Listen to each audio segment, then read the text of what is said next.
नमस्कार। अग्रविजन चैनल में आपका स्वागत और हार्दिक अभिनंदन। आप देख रहे हैं कार्यक्रम स्वदेश, एक ऐसा कार्यक्रम जिसमें हम बात करते हैं देश की, भारत की, भारतीय संस्कृति की, भारतीय परंपराओं की और उन महान विभूतियों की जिन्होंने देश को किया गौरवान्वित। और आज हम जिनकी बात करने जा रहे हैं उन्होंने देश को गौरवान्वित तो किया है, लेकिन वो आज भी उनकी देश को बहुत ज़रूरत है। आगे देश को बढ़ाने के लिए, आगे देश की उन्नति के लिए अगर हमें सर्वाइव करना है इन परिस्थितियों में, तो उन व्यक्तित्व की बहुत ज़रूरत है। उनका नाम है भारत के यशस्वी प्रधानमंत्री नरेंद्र मोदी। और उनके बारे में विशेष जानकारी लेने के लिए हमारे साथ हैं डॉक्टर नंद किशोर गर्ग, जिनका एक ही ध्येय है राष्ट्र प्रथम। भारत के लिए काम कर रहे हैं, देश के लिए काम कर रहे हैं और समाज के लिए काम कर रहे हैं। डॉक्टर साहब नमस्कार, स्वागत है आपका कार्यक्रम स्वदेश में। सर, एक छोटी सी बात आती है कि हर समय पे व्यक्ति की चीज़ें बदल जाती हैं। एक समय था जहां हम विवेकानंद जी की बात करते थे, उन्होंने कहा कि देश को स्वतंत्र होने तक के लिए भगवान को एक अलमारी में रख दो। लेकिन आज स्थिति दूसरी है।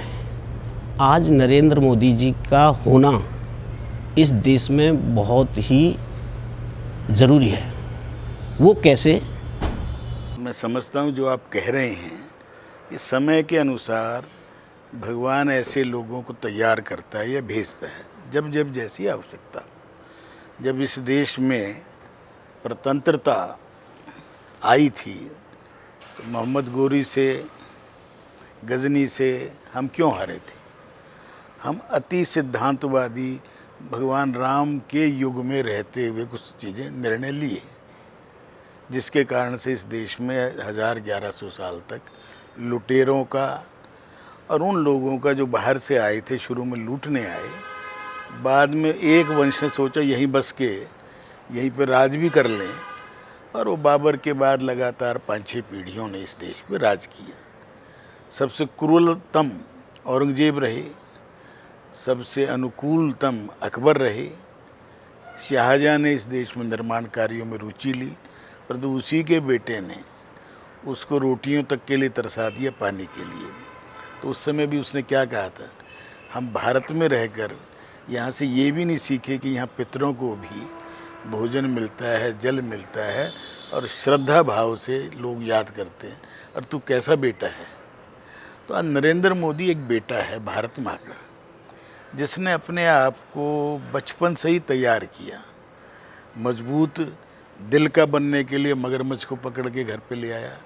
माँ ने कहा कि इसकी माँ रोती होगी तो छोड़ भी आया। उसका कैसे निर्माण हुआ, अपने पिता की सहायता करते करते, कि वो हमारे लिए कितनी मेहनत करते हैं। तो ट्रेन आते समय हमने भी देखा बचपन में, दौड़ दौड़ के चाय दे के आओ ताकि कुछ बिक्री बढ़ जाएगी। तो उस व्यक्ति ने अपने जीवन को कठोरतम बनाने की कोशिश की। दुविधा रहती है 16, 17, 18 साल की उम्र।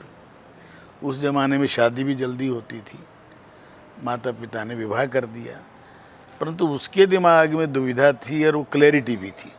पत्नी को क्या कहा, विवाह हो गया है परंतु हम शायद साथ नहीं रह पाएंगे, क्योंकि मेरा अभी तक मन स्थिर नहीं है। मुझे मन करता संन्यास ले लूँ, गिरी कदराओं में पहाड़ों पर चला जाऊँ। तुम जाओ अपने घर और पढ़ाई करके अध्यापक बनो, देखते हैं जीवन आगे जैसा होगा फिर चलेगा।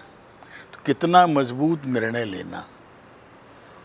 और उसके बाद हिमालय के उसमें गंगोत्री और इसमें केदारनाथ जाके तपस्या की।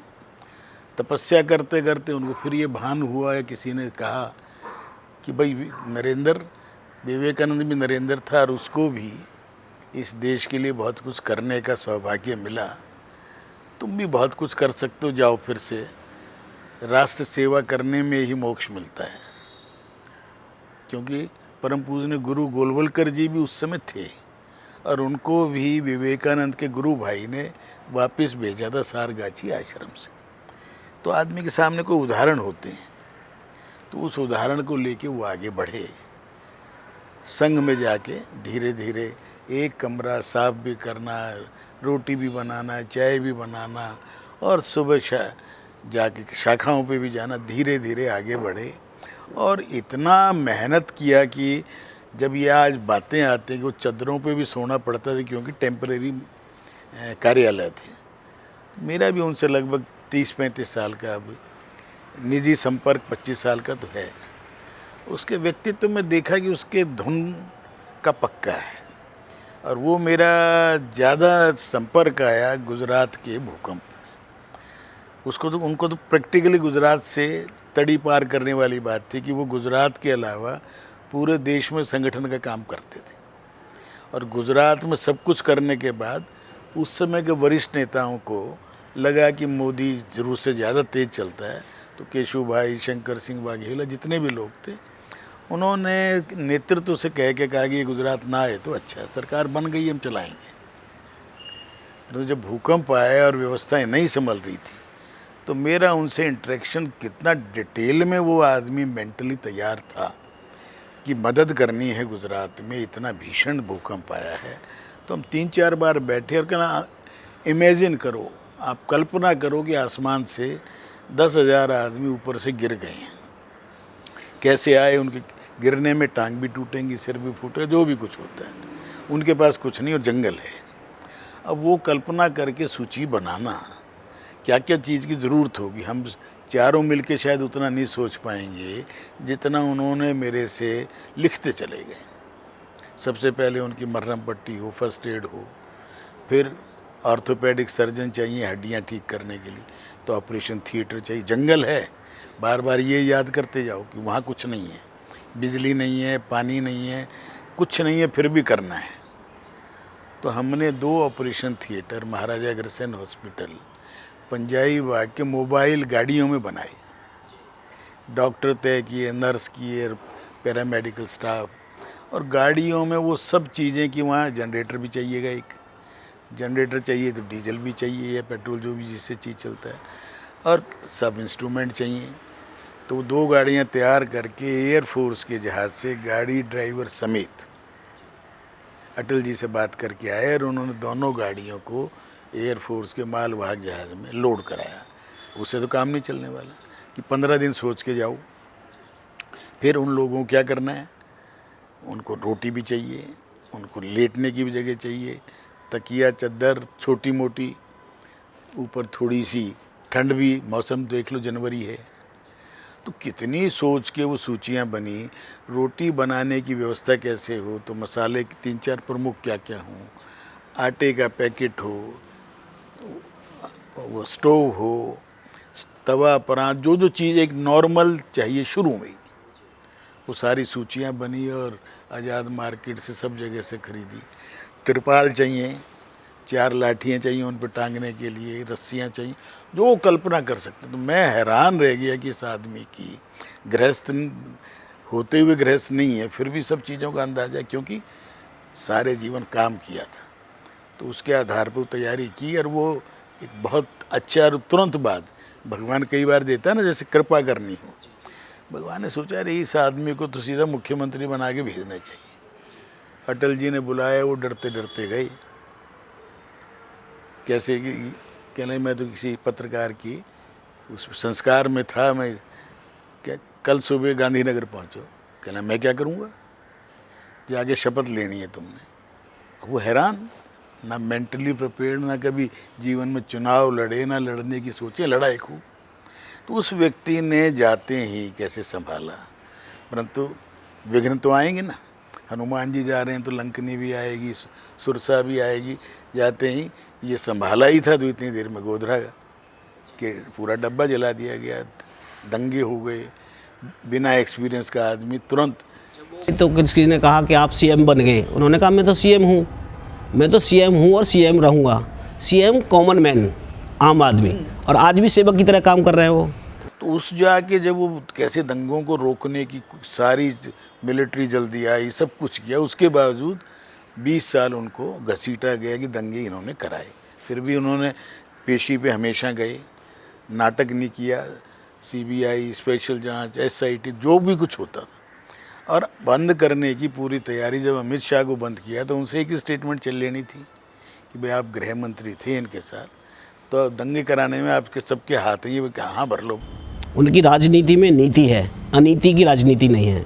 इसीलिए तो भगवान साथ दे रहा। आज उसके बाद जो काम करके दिखा दिया 20 साल, मेरी तो कल्पना में नहीं हो सकता है कि एक महिला को, अपनी माँ को याद रखता है उसने कि मेरी माँ कैसे चूल्हा जलाती थी, कैसे पानी लाती थी, कैसे पड़ोस में जाके 2 रुपये कमाने के लिए उनके बर्तन मांजी आती थी, और आज भी बाकी परिवार वैसे ही काम करते हैं। भारत युवा देश है, युवाओं के लिए जब हमें एक आता, मैं नहीं डरता प्रलय और मौत के तूफान से, कांपती है रूह मेरी बस इसी सिर्फ इम्तहान से। तो इम्तहान का जो डर होता है, तो उन्होंने एक प्रोग्राम चलाया परीक्षा पर चर्चा। युवाओं के लिए कितनी उनकी आगे की सोच है? किसके लिए नहीं है? मैं कह रहा हूँ पहले तो माताओं के, बहनों के लिए, हमारी महिलाओं की। कोई नहीं सोच सकता कि खुले में कैसे दिन में पेट में गड़बड़ हो जाए। कहाँ जाती थी औरतें बेचारी गांव? करोड़ों, ये भी नहीं हज़ारों हैं। 10 करोड़ शौचालय बनवा देना एक टाइम बाउंड प्रोग्राम में, और गांधी जी के सपने को सफाई। गांधी जी का अगर सबसे कोई प्रमुख योगदान है तो 3 चीज़ों का कहते थे वो, सफाई हो, शराब बंदी हो कि पैसे बर्बाद हो, और गाय की रक्षा हो, उनकी कत्ल ना हो। उन्होंने कहा मैं एक दिन के लिए डिक्टेटर कहलाना पसंद करूंगा, परंतु गुजरात के थे, और गुजरात का आदमी गांधी और पटेल को किसी विचारधारा का हो, वो बाई एंड लार्ज उन दोनों का प्रशंसक या फॉलोअर मिलेगा। तो मोदी ने तो उन दोनों को साथ लेके चले, वो तो दोनों कांग्रेस के थे। विचार परिवार की दृष्टि से हमारे मतभेद बहुत रहे होंगे, तो डॉक्टर हेडगेवार और गांधी जी ने जब साथ मिलके काम किया तो मोदी को क्या दिक्कत थी? कोई दिक्कत नहीं आई। आज भी गांधी जी के सपनों का भारत बन रहा है, ये दुनिया देख रही है ना। तो ऐसा व्यक्ति जो 4 करोड़ लोगों को मकान पक्के बना के दे दे, और मकान वो नहीं इंदिरा आवास योजना कि दे दिए 50,000 बाकी तू करता रहे, सब कुछ लगा के, पानी भी दे के, शौचालय भी दे के, गैस भी देकर, बिजली भी देकर, और चाबी। आपने सही कहा कि सबके लिए इन्होंने, युवा के लिए नहीं, सबके लिए क्या है। अभी एक नारा था जय जवान जय किसान, उसमें अटल बिहारी वाजपेयी जी ने जोड़ा जय विज्ञान, और उन्होंने जोड़ दिया जय अनुसंधान।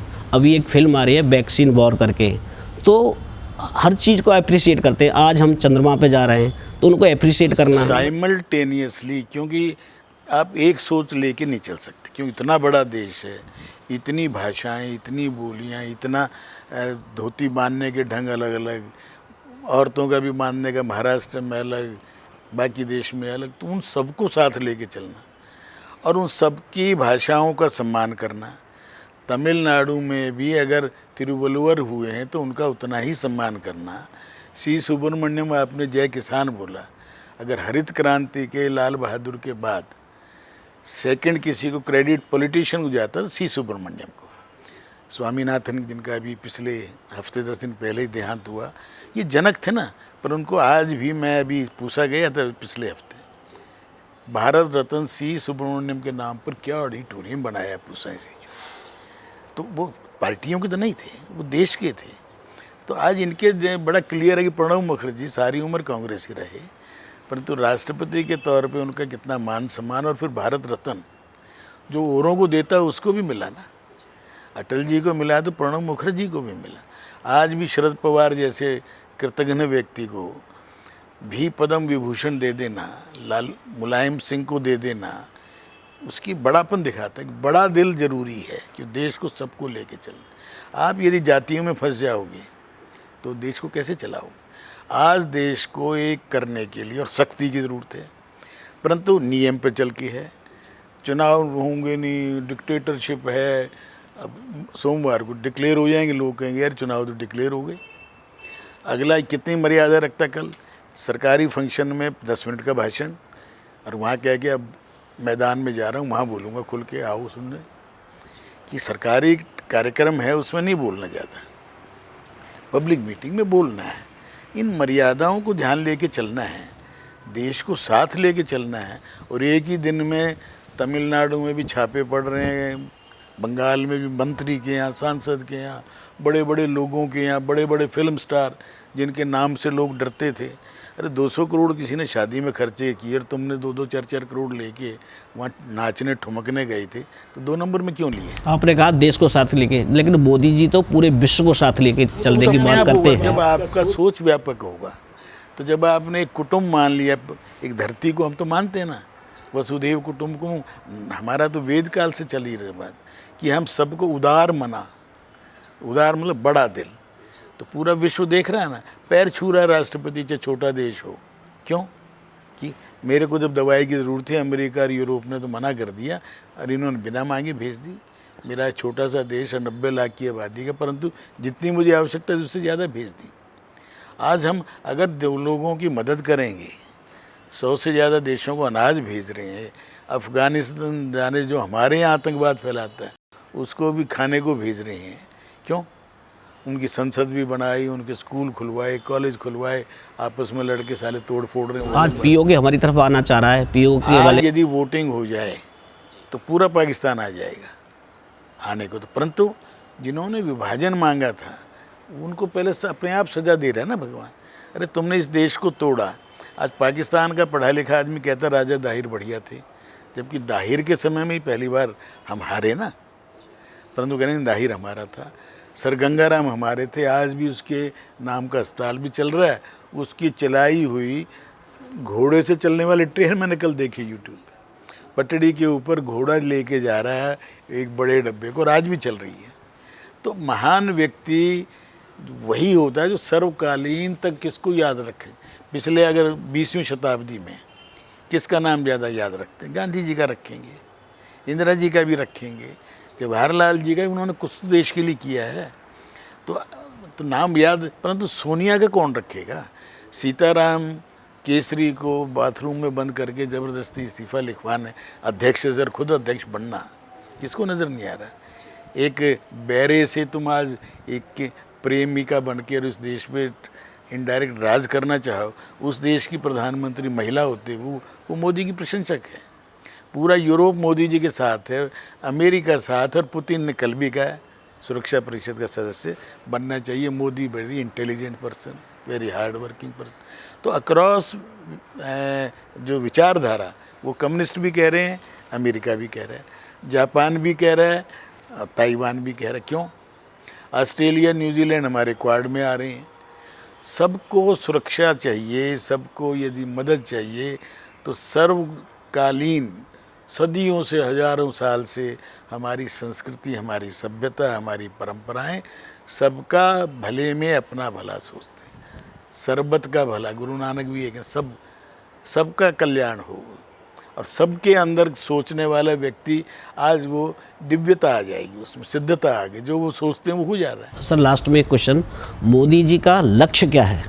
मोदी जी का व्यक्तिगत तो कोई लक्ष्य है नहीं, इससे बड़ा कोई पद भारत में है नहीं, परंतु उनको लगता है, मुझे जो लगता है, वो 2029 तक अपने जो उनके लक्ष्य हैं कि भारत को तीसरे नंबर पे लाना, 5वें पे आ गए हैं 10 से हम, और टारगेट 2029 तक एक देश में एक इलेक्शन, एक स्वास्थ्य, सब कुछ होते हुए, और फिर वो देखना, सबको देखते देखते उनका अपने सक्सेसर जो होगा, और वो बड़े आराम से बाहर बैठ के भी मार्गदर्शन करेंगे।